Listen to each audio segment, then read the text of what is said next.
Welcome to the Barrel Chat podcast, where we provide an unfiltered look into the craft beer industry from the untrained palates of two dumbass outsiders. I am Matthew Muncie, flying solo today. No Dustin Wood joining me, but that's all right. We got some nice topics to go over, and some beer that has been drank that we can discuss. Before we jump into the topics, we want to let you know that you can find us on Instagram and TikTok. That is at Barrel Chat. You can also now find us on YouTube if you prefer to listen to the podcast through YouTube, as we know some people do. That is now up, and we'll have all 19 plus episodes up there. Hopefully by next week. It takes a while to get those up there. But you can also find us there, and that's just Barrel Chat Podcast. If you do enjoy the content, consider sharing it through your social media and with your friends and family. Just like the posts that we put up there, or, if you want to share them to your story, we'd greatly appreciate it. We'd love to have more people find our show, and that comes from, people like you who are listening and letting other people know that you do listen to our show. We also ask that if you enjoy this show, that you think about leaving a rating for us on whichever podcast app you use. That rating will also allow other people to find our show. Comments, stuff like that on social media also help. So little things like that. We're just asking, we want to engage with people. We want to know what your thoughts are on the episodes. What are your thoughts on the beer? Stuff like that. Lastly, if there's any kind of beer out there that you want us to review, just let us know. We'll go searching for it. If you're a brewer and you got a beer that you would like for us to review, or if you want to come on as an interview, just shoot us a DM on Instagram or email us. We are barrelchatpodcast@gmail.com, and we can get that set up. If you are new to the Friday 4-pack, this consists of 4 different topics. First is what we've been drinking, and then 2 news stories, and then a little bit about what's happening around the state of Indiana in the beer world that we have been able to find and list and everything else. Let's jump into topic 1 with what we've been drinking. This is only for myself, but I spent last Sunday, I believe it was, at Scarlet Lane. I missed their anniversary party. Life got in the way, which sucks because I really wanted to go. But I was able to get over there on Sunday, and they still had a few of the beers left over. They had Dorian Coconut Stout on tap. Man, that beer is so good. The oatmeal stout base beer is fantastic. They throw in coconut, and it's like that subtle coconut flavor that you get out of like just some of these other, just mainstream kind of drinks, like what you would want almost in like coffee. Like you don't want this overabundance of coconut flavor sometimes. You really want it to blend in and just kind of be there, because coconut, I think, naturally just isn't that flavorful. And obviously if you go toasted coconut, that's a little bit different.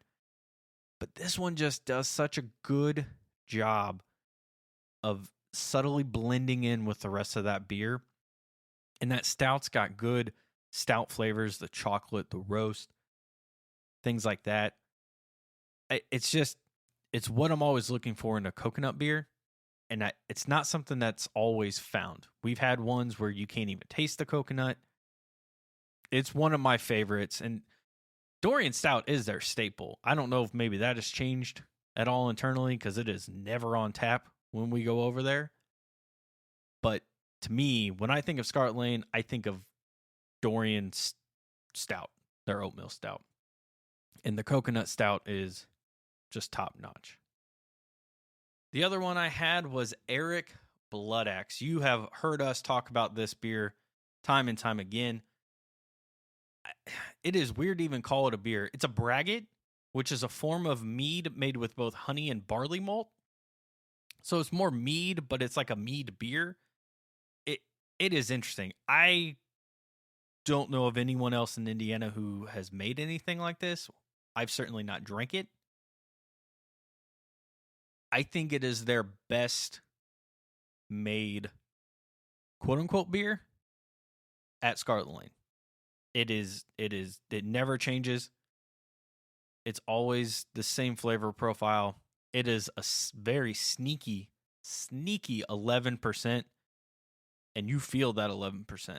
Like, it's not one that you get done and you're like, oh man, I could keep drinking more. It's like, nah, you get done and you're like, okay, I have felt every bit of this 11%, but it doesn't taste like 11%.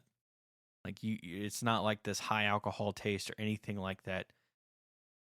Man, it is so good. This is still one. There are very few beers out there that I would want to buy a keg and drink at my house, because there's not enough beers that I would want to solely drink by myself. That much beer. Like, there are times I get a 4-pack and I'm already tired of drinking the same beer after 2, and then the other ones just kind of sit, or I have to force myself to drink them before I go buy more beer. That's why I'm more of a Total Wine kind of, let's pick one of each can, so that way I can continue to drink new things and try new things. And then you get some of the staples every now and then. But this one, I could do a whole 6. I wouldn't say a keg. That's way too much. But I could do a 6-barrel and be perfectly happy with that. So that was my trip down to Scarlet Lane. Hopefully, might try and go over there again, maybe tonight. Gonna try and get out there more often, do a little podcast work, and just drink and have a beer and get out of my house. I work from home, so I'm basically home almost 24/7 at this point. So it's a good reason to get out and just do a little work, have some good beer, try some new things. So I'm going to try and get out to there and Triton and stuff like that a little bit more often. The other beer I had was from Foreign Local. Dustin gave this to me. He had bought a 4-pack from Total Wine. It was called Bio Exorcism. It's a fruit beer, caramel apple ale with peanuts. It's Foreign Local. I've yet to have a bad beer from Foreign Local. I don't really understand, necessarily how they go about making their beers, because they all just work. None of them really feel not like a beer. Like, this isn't like a smoothie sour situation for us, or something where the base beers just completely go away from what we're drinking. I will say I wish I knew what the base beer actually was in this, because caramel apple ale, that doesn't really tell me much. So I wish I knew what kind of ale. I wish I knew just what the base beer was. Because there was a little bit of like a sour note to it, which I think could come from like a Granny Smith apple kind of thing. But to be honest, this beer hit every note. Caramel apple, 1000%. There was like a hint of peanut. I mostly got it on kind of the back end, and it was a very subtle thing. To be honest, I don't know what the point of the peanut was. Like caramel apple and, oh, duh. I just got it because caramel apples usually have peanuts all over them. That's not how I do not enjoy those caramel apples, which is why it did not dawn on me until literally this very moment. That makes more sense. Okay. But it's all there. It really did remind me of those caramel apple suckers that you get around Halloween time. That's what this reminded me of. Had that same exact flavor profile. The cool thing about this beer that I thought was it was green. So that was pretty neat. I do like beers that like take on color characteristics of what it is. So like caramel apple and then it's green. It's like, okay, that's perfect. It was pretty hazy though, and I think that was more like, I want to say almost like a sediment kind of haze. So I'm not really sure what all was in this beer. Maybe it was the peanuts. It'd be nice to know more about what exactly all went into this beer, what style it was. The one thing that was interesting was this thing had no head whatsoever, but it wasn't flat. which is what I've been experiencing lately, not from foreign local, just from random beers that I've picked up here and there, is that there's no carbonation and they're just flat out flat. This one wasn't like that. I was real kind of upset when I poured it and there was absolutely no head. But then you drink it and there's carbonation in the body. It just no head at all. So it must be one of those situations that we've been learning more about where the adjuncts kind of filter out some of the carbonation in the head and stuff like that. So I think that's just kind of what we met there. But that's what I've been drinking, and we'll see what we put away this weekend. Topic number 2 is news, and we're going to be talking about the 27th annual World Beer Cup results. There's not a lot to talk about here, which is sad. And the reason for that is we only had 3 beers from Indiana win, and it's only from 2 breweries. There were 10,213 total beer entries from 2,376 breweries. From Indiana, we had the Tap Brewery, who got a silver medal in Kill the Lights, which is their British-style Imperial Stout. And I will say that beer is fantastic. And I'd be curious to know what beat it, because I absolutely love Kill the Lights. I love the Tap. The Tap makes some really fun and good beer. I go to the one downtown Indianapolis all the time. Not only because they have their beer, but then they have massive draft lists for other beers, which, to be honest, the last few times I've gone hasn't been as great as it used to be. And so I've stuck more to their beers.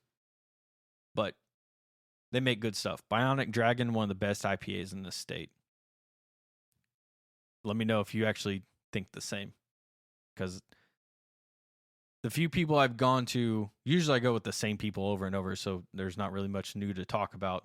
But every time I introduce someone to that IPA, they do like it. So kind of curious if other people do think that as well. Sun King was the other brewery, and this was the Sun King Indianapolis location. So I've noticed that I think it's Kokomo and Fisher's. They brew their own beers sometimes, like these experimental and like one-off beers that go into some of these contests. This one is specifically the Indianapolis one. Soul Shakedown Party got a bronze medal in the experimental wood-aged beer. And then Golden Girls got a silver medal in the fruited wood and barrel-aged sour beer category. I don't know if either of those are available to like go buy. I would assume if they are, they're in those cans, like $20, $16 2-pack cans that usually all of their like barrel-aged stuff is in. That would be worth trying. I'd like to try it. The one thing I did kind of think about while going through this list is it would be fun to try and drink all the beers that populated that list. Like, to me, that kind of tells you, because the World Beer Cup is pretty notable.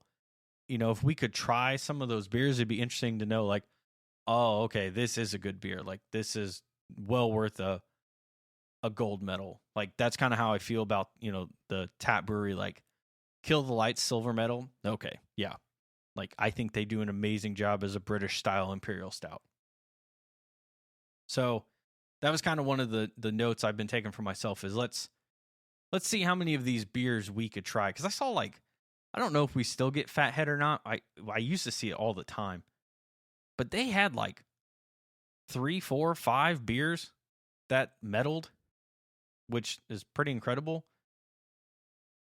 So I want to see how many I can find, maybe at Total Wine, maybe at a place like Party Pack, or I can never remember the one off 10th Street, but the one down off 10th and Emerson, Stoney's.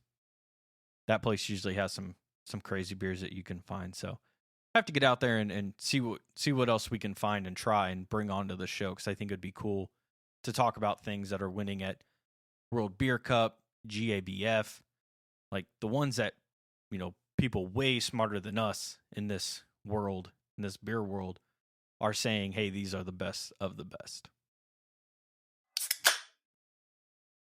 Topic 3. This is a news story that I found last night that I thought was just interesting because it brings together two worlds that I like. One is beer. Two is grilling, smoking. I'm a big fan of the smoking of meats, briskets, pulled pork, chicken, etc.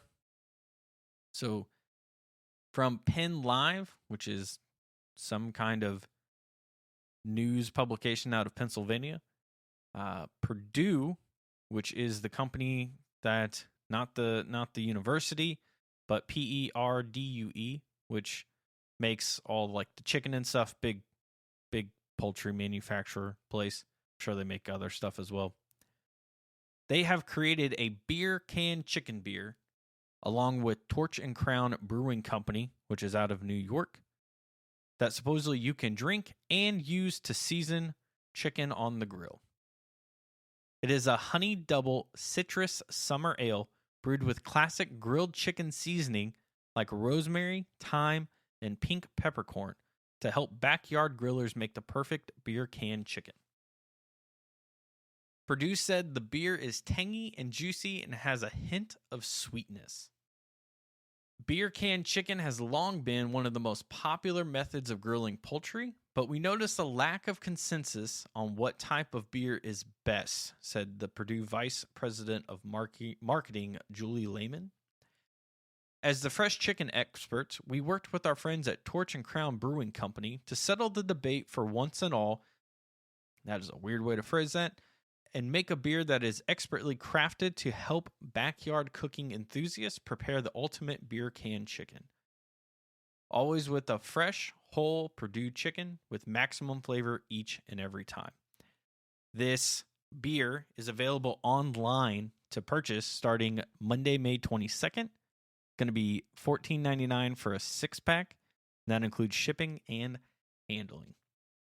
I will say, I don't do a lot of beer can chicken cooking, but I have in the past.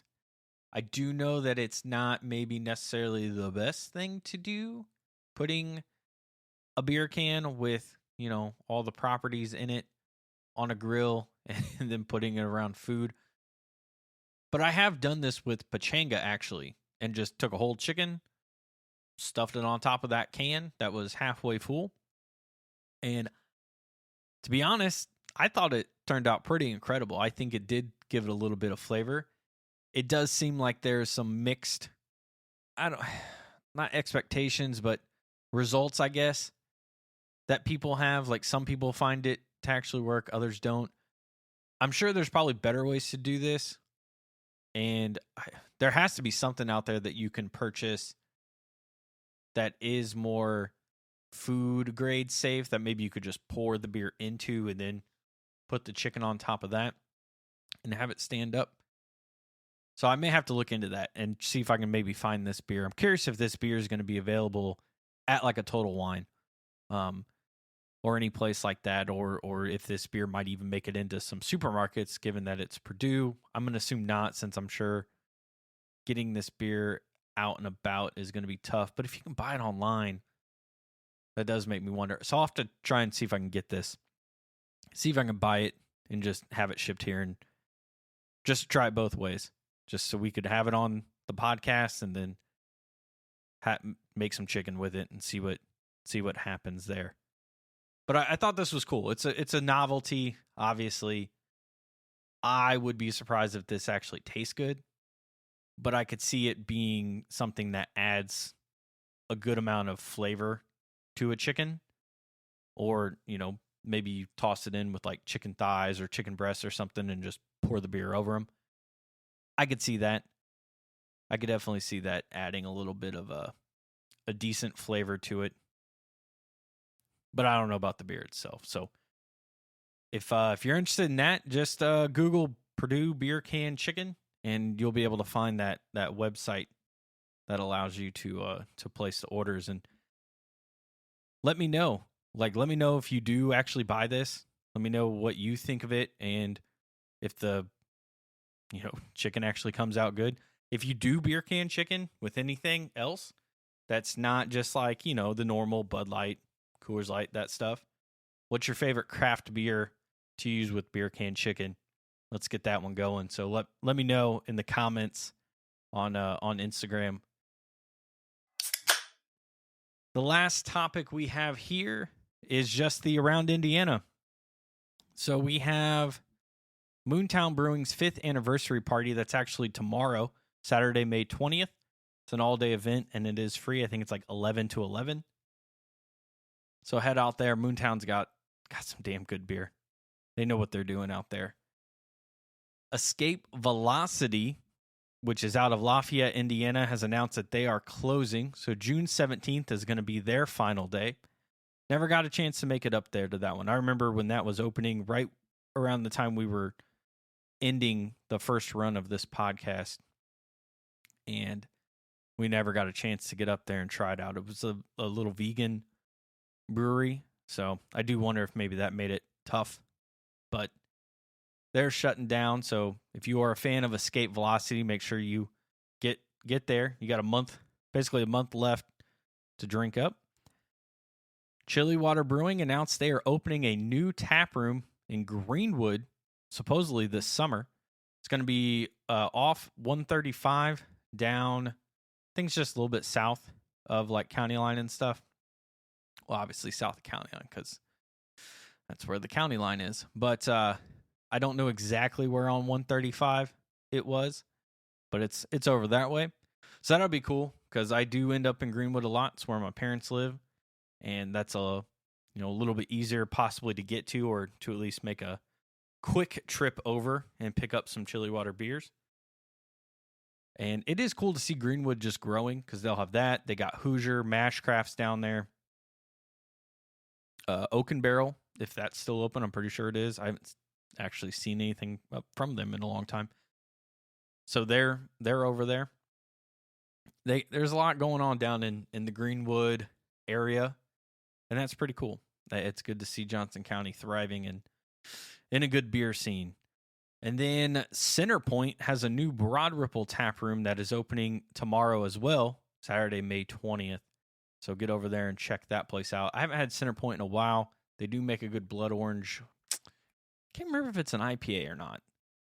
I just remember it's a blood orange beer. It's been a while since I've been there and had anything from them. But what I have had in the past, I did enjoy. And so they're obviously doing well because I feel like this is maybe their third location. It might just be their second, but for some reason my brain is telling me that this is not their first exit out of where they're located at downtown. So that's going to do it for the show. Make sure you check in next Wednesday. First interview. Bringing back the interviews. We went all the way up to Science Project Brewing up in Logansport. Nice little 2-hour drive. And sat down with Cody Moon, the head brewer there. And he talked with us about, a few of the beers that they had on tap. Told us more about how he got into brewing and how that passion came along. How that then became a job instead of just a hobby. And how he helped start Science Project Brewing, and then a little about where they're going, what the brewery is all about, what his brewing style is all about. We learned a lot, and it helped us understand a little bit more about Life of the Marty as well. It's always good to pick the brains of the brewers, and helps you understand some of the beers that come out of these breweries. So look for that on Wednesday. And then next Friday, instead of a Friday 4-pack, at least for the moment, we are going to be running a special Barrel Chat After Dark, I think is what we called it, because I forgot that the original name of the after show was already Drunk. I called it After Dark, so we're changing it up. But we sat down with Cody for another hour and just kind of just chatted. Had a few more of his beers. Had a beer from Burial, which is out of North Carolina, who he said was his favorite brewery, and he happened to have an Imperial Stout from them. So, we had to have that on. Couldn't go an episode without, talking about Imperial Stouts. So we just sat down, talked a little bit more about everything, and it was fun, loose, a little bit different than the interview, but just another excuse to keep drinking a few more beers and chatting. So be on the lookout for that. And then, we'll back at it again the following week with some more beer reviews. But just want to thank you all for listening. Again, if all we ask is that you help get our name out there, share it either on Instagram or TikTok or whatever you're on. I think we're on Facebook. I don't have a Facebook. I know Dustin does, but I think our stuff gets shared to Facebook. I hope it's all getting shared. So maybe share it there. But yeah, that's all we ask is just like and share everything that we put out that you find fun, and we'll keep doing it. So until next week, cheers.